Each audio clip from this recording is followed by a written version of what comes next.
Hello, my name's Marlene. Hello, my name is Oscar. We are here today at the Monterey County's Child Welfare Office. And today we're teaming up to talk to you about domestic violence. So let's start with the definition. What is domestic violence? Let's talk about it. Domestic violence is a pattern of assaulting and controlling behaviors that one person uses against another in order to gain or maintain power in a relationship. Let's break that down. Toxic, abusive relationships. Types of abuse can be physical, sexual, financial, and psychological.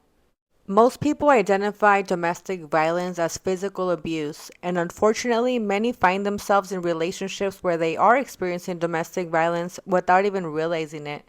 Deep down, they may feel like something's wrong, but it can be hard to point out what it is, especially if they don't know how to identify what it is. Although physical abuse is a form of domestic violence, it's not always present, and some people may never be physically hurt, but the abuse can come in different ways. Domestic violence also includes being manipulated, controlled, dominated, stalked, being isolated, put down, humiliated, being called names, constantly cheated on, lied to, exposure to STDs, constant arguments, being targeted, harassed, threatened, and blackmailed. Domestic violence is also having a partner who sabotages your job, opportunities, and overall success, being with someone who neglects your needs but demands that you meet theirs.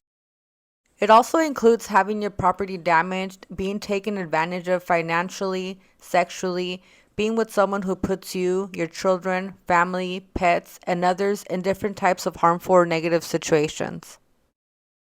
Other examples include being subjected to psychological abuse, including deceit, deflection, projection, and gaslighting, where your partner creates stories or situations, blames you for things that you're not guilty of, and who's constantly switching things up on you to mess with your head, breaking you down as you slowly lose your sense of self.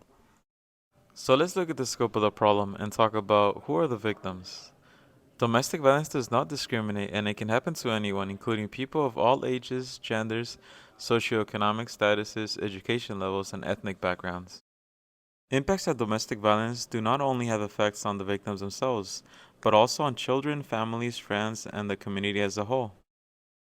Some of the common impacts on victims include physical injuries, illnesses, and mental health impacts, such as PTSD, anxiety, depression, substance abuse, and suicidal thoughts, and even death. Children who are exposed to domestic violence are subjected to some of the same impacts just by witnessing the abuse. Many children, like victims, are physically hurt intentionally or unintentionally. Many children develop mental health disorders from exposure to abuse and can face a variety of other challenges depending on their ages. These challenges can lead to children facing issues in the school and or in the criminal justice system. Domestic violence can result in families having mental health, physical health, substance abuse issues, etc. It can lead to issues such as children having low grades, poor school attendance and truancy cases, negative school behaviors resulting in ongoing calls home, office referrals, suspensions, expulsions, having to switch schools, etc. Other known issues are poor health, children being behind on health and or dental appointments, poor hygiene, bullying or being bullied, self-harm, risky or criminal behavior, gang involvement, living in unsafe conditions, or sometimes being homeless. In some cases, domestic violence can also lead to neglect of the homes, children, and pets. A parent can become so caught up with their abuser's behavior or so worn down by the abuse that they can lose their sense of self. They can be struggling so badly inside, and even if they wish they could, they can't be 100% present for their children due to dealing with the consequences of the abuse. Some parents are in such risky and dangerous relationships that they're scared to leave, not only for the safety of themselves, but for the safety of their children, families, pets, and anyone who tries to help them. And where do they go to if they have no transportation, no money, no family, friends, or anyone to help them? Where can they turn to if they fear deportation, being separated from their children, or having their children taken away because they don't know what type of help is out there. These issues often catch the attention of school staff, police or probation officers, doctors, daycare providers, neighbors, family members, friends, and others.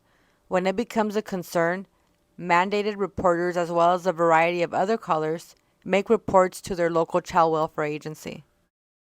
Monterey County Family and Children's Services is a child welfare agency who responds to child welfare reports, including those involving domestic violence, for children throughout all of Monterey County. Domestic violence is a unique and sensitive subject, one where victims are often blamed without people really understanding the complexity of their situations, and not every situation is the same.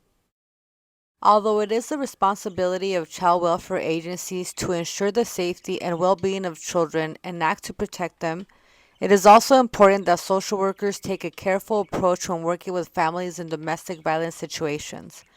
This can make the difference between them shutting down or opening up, giving you an opportunity to really help them.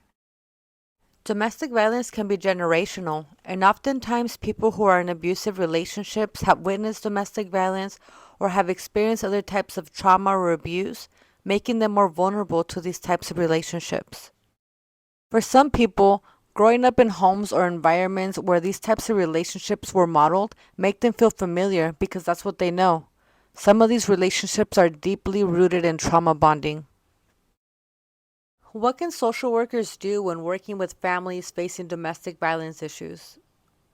In order to really benefit the children and break the cycle of violence in the home, it is important that social workers work with both parents, regardless of whether they're victims or perpetrators. Domestic violence perpetrators are also people who have been through trauma, may have witnessed abuse as children and are modeling behavior, been subjected to other types of abuse or neglect, and may be struggling with the mental illness and/or substance use disorder. Although child welfare offices offer services to both parents, only some choose to participate. But it is still possible to create significant positive progress for the family, even just by working with one motivated parent. In order to create a good working relationship with your clients, when working domestic violence cases, it is important to be aware of your biases and check them. Work to understand the parent's situation, where they're at in their own journey, and what they need help with. Identify and address barriers, help create a support network, motivate families, connect them to additional supports and services, and just be there. They may not always make the choices that you think are the best, but never underestimate the power of planting a seed in their lives. Even if they're not ready right now, you may be building them up and equipping them with the tools to make changes in the future.